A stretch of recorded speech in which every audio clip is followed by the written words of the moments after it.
بسم اللہ الرحمن الرحیم۔ 1,24,000 پیغمبر بھیجے جو مختلف زمانوں میں مختلف جگہوں کے لیے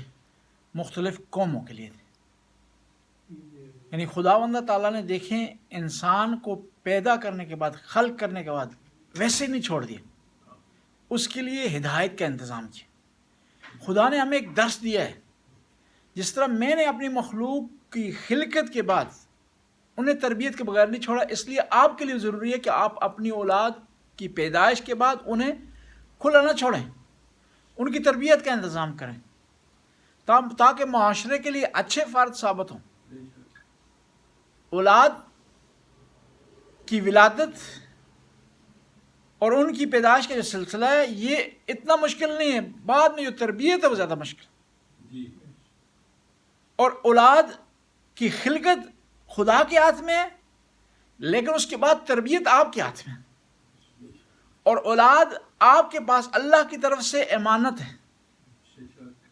جس طرح آپ کے پاس کوئی امانت رکھتا ہے نا، تو کیا فرض بنتا ہے آپ کا کہ اس امانت کا خیال رکھے، کئی حوالوں سے خیال رکھے۔ ایک یہ ہے کہ اس کو کوئی چرا نہ لے، دوسرا یہ ہے کہ اس کے متعلق بے احتیاطی نہ ہو، ایسی کنڈیشن میں وہ امانت نہ ہو کہ خراب ہو جائے۔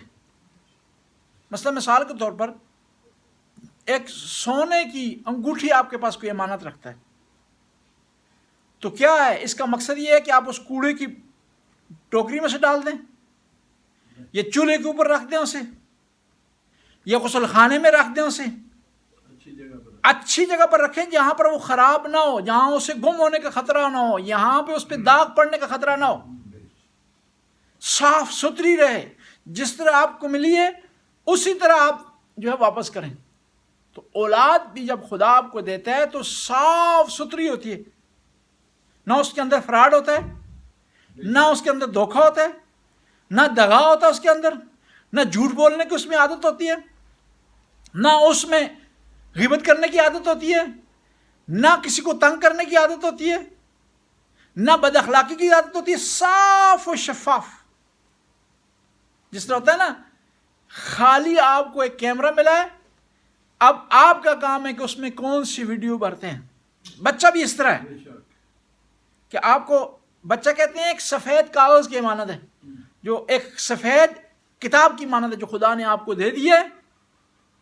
اب آپ نے کی مرضی اس پر کیا لکھتے ہیں، قرآن کی آیات لکھتے ہیں، یا حسین لکھتے ہیں، عزاداری لکھتے ہیں، آل بیت کا غم لکھتے ہیں، آل بیت علیہ السلام کی محبت لکھتے ہیں، آل بیت کی چاہت لکھتے ہیں۔ ہاں آپ کہہ سکتے ہیں کہ ہم کچھ بھی نہیں لکھیں، کچھ نہیں لکھیں تو وہ ورقہ خراب ہو جائے گا۔ پرانی کاپیاں آپ نے دیکھی ہیں جو پڑی رہیں بری کنڈیشن میں، بری آب و ہوا میں، ان کا رنگ کیا ہے، خراب ہو جاتا ہے۔ اسی طرح اگر آپ کچھ نہیں لکھیں تو پھر بھی خراب ہو جائے گا۔ کچھ نہیں لکھیں گے، آپ نہیں لکھیں گے، کوئی اور آ کر لکھ دے گا،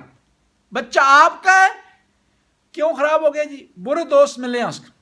ظاہر ہے کتاب تھی، سفید ورق تھے اس کے، آپ نے کچھ لکھا نہیں ہے، پھر دوستوں نے ہی لکھنا ہے وہاں پر نا جی،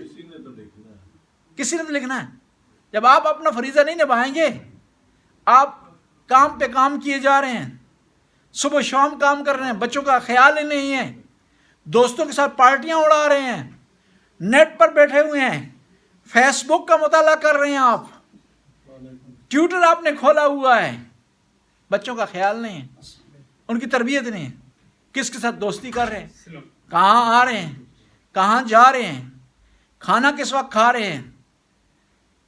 دوست ان کے کیسے ہیں، کس پاس ان کا آنا جانا۔ جب آپ خیال نہیں رکھیں گے بچوں کا تو کیا ہوگا؟ وہ خالی کتاب ہے، کوئی اور اسے دیکھ کر اس پر کچھ نہ کچھ لکھ دے گا۔ جس طرح ہوتا ہے نا پاکستان میں لوگ دیکھتے ہیں جہاں کوئی خالی جگہ میں لکھنا شروع کر دیتے ہیں، ٹوائلٹ میں جا رہے ہیں وہاں جی، وہاں بھائی جو ہے لکھنے کی جگہ نہیں ہے،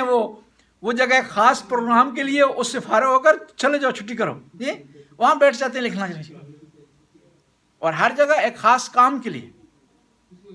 تو بس بچوں کی تربیت ہمارے ذمہ ہے۔